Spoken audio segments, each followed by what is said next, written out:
El excomisario europeo de Comercio afirma en una entrevista con Euronews que apoya el tratado comercial de Mercosur.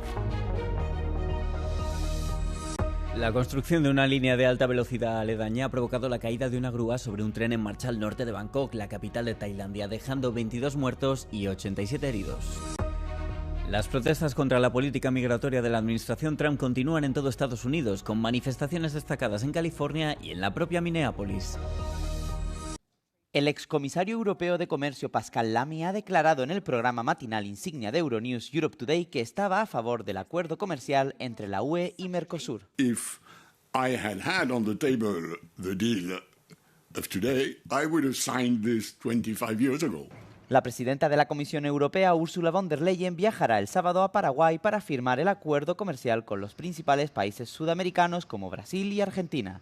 A pesar de la oposición de países como Francia y Polonia, la mayoría de los miembros de la UE votaron a favor del acuerdo el viernes pasado, como una forma de impulsar las exportaciones europeas en un momento de incertidumbre global. I can understand some worries on the green side because of deforestation in the Amazon. I can understand some worries on the farming side because there will be a bit more imports of beef or poultry. But I think so far, and notably in the French case, these worries have been totally overblown. Mientras tanto, los agricultores volvieron a protestar en Francia y otros países de la UE en contra del acuerdo.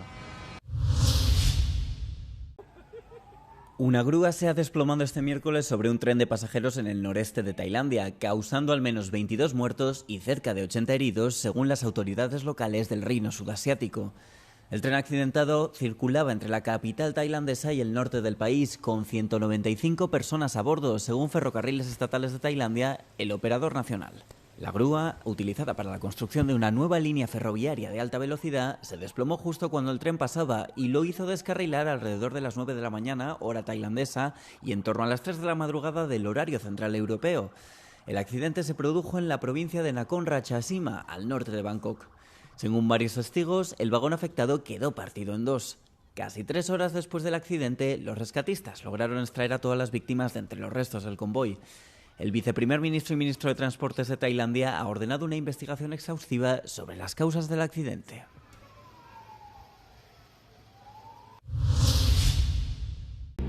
El enfrentamiento económico es la mayor amenaza para la estabilidad mundial en 2026, según un informe del Fondo Económico Mundial. La confrontación geoeconómica, que se refiere al uso de herramientas como sanciones y aranceles, se situó por encima de la desinformación, la polarización social, los fenómenos meteorológicos extremos y los conflictos armados como el principal riesgo global para 2026. Según el Foro Económico Mundial, la confrontación geoeconómica amenaza las cadenas de suministro y la estabilidad económica mundial. Las conclusiones se producen tras un año en el que el presidente de Estados Unidos, Donald Trump, dio un vuelco a la política comercial de Washington y sacudió al mundo con el uso de aranceles. Los conflictos armados entre estados ocuparon el segundo lugar para 2026. El informe se publicó unos días antes de la reunión anual del Foro Económico Mundial en Davos. En las protestas contra el gobierno de Donald Trump, los agentes federales lanzaron gases lacrimógenos y rociaron irritantes oculares a los activistas este martes en Minneapolis. Mientras tanto, a kilómetros de distancia, varios estudiantes abandonaron sus clases para protestar contra las agresivas redadas migratorias. La tensión social sigue en ebullición tras cumplirse 6 días desde que René Wood murió por un disparo en la cabeza mientras conducía su vehículo. En las calles, los ciudadanos utilizan silbatos naranjas para alertar sobre la presencia de agentes armados en vehículos camuflados. El impacto del fallecimiento de Wood ha provocado tensiones en la oficina del fiscal de los Estados Unidos. Al menos 5 fiscales han dimitido ante la controversia por cómo el Departamento de Justicia está manejando la investigación. Entre los que abandonaron su cargo figura el primer asistente del fiscal federal, Joe Thompson. Aunque un funcionario de justicia afirmó que no hay base para una investigación de derechos civiles, la oficina del gobernador de Minnesota, Tim Walz, y el alcalde de Minneapolis, Jacob Frey, han cuestionado la versión oficial de defensa propia basándose en los vídeos del incidente. Ante la promesa de seguridad nacional de enviar a más de 2.000 agentes de inmigración a Minnesota, el estado y las ciudades de Minneapolis y St. Paul han demandado a la administración de Donald Trump para frenar la escalada. Según la demanda, el gobierno viola la primera enmienda al ensañarse con un estado progresista. Mientras la información circula por internet y redes sociales, las autoridades locales piden a los ciudadanos compartir cualquier prueba visual, dado que los federales se niegan a colaborar con las investigaciones estatales.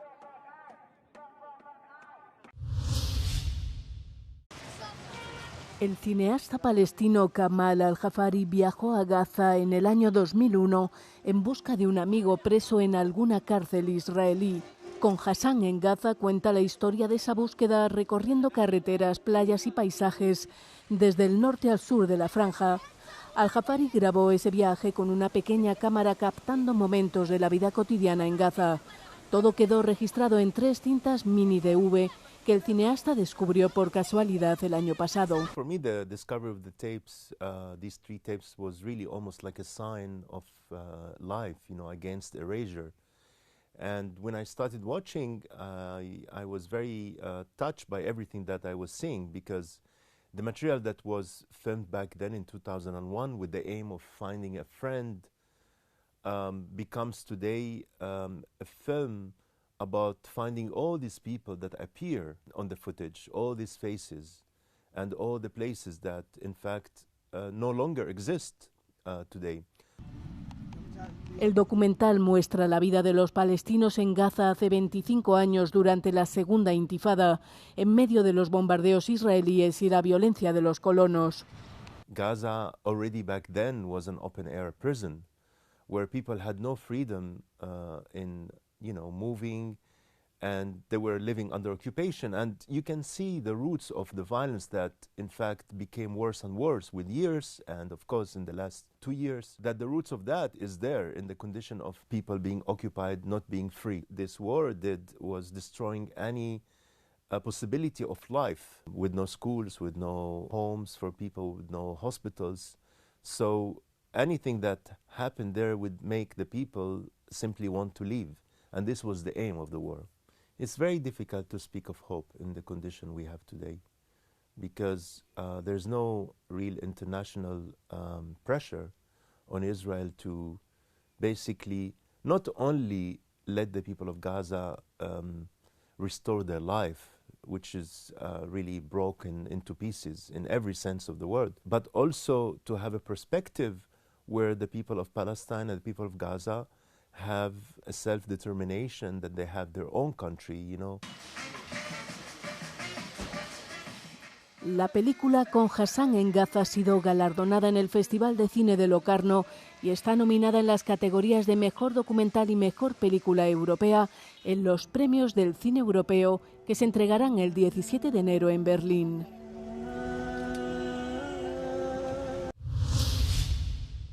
Can the EU defend Greenland in a US attack?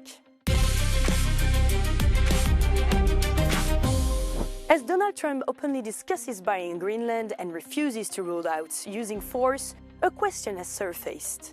If Greenland, part of the Kingdom of Denmark, is attacked, who would defend it? Normally, you would point to NATO's Article 5, which says that members must come to each other's defense if attacked. The issue is that the US is a member, leaving NATO's role in such a crisis unclear. This has spooked European leaders. Danish Prime Minister Mette Frederiksen warned that in the case of a US military attack, it would be the end of everything.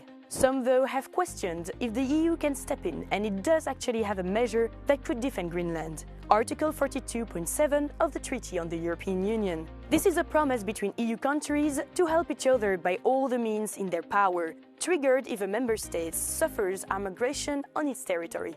Here, as an EU member state, Denmark would request support on Greenland's behalf, which could be military, intelligence, political, or economic. But it comes with some limitations. Firstly, it's not clear whether Greenland as an autonomous Danish overseas territory is covered by EU treaties, as it left the European Economic Community in 1985. I think it very much will come down to the strategic and political assessments that each individual member state will make. At the moment, the question is unsettled whether Denmark can actually rely on Article 42.7 if Greenland comes under attack from the United States or anywhere else. But if the US were to attack Greenland, the EU is still politically exposed. Experts say in the case of a US attack on Greenland, the EU's response has to balance pressure from Washington and potential retaliation, especially in terms of trade and security.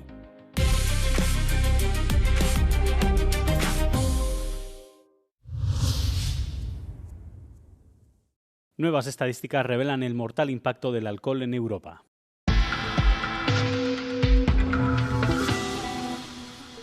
Europa consume más alcohol que cualquier otra región del mundo y las nuevas cifras muestran lo elevado que es el coste humano.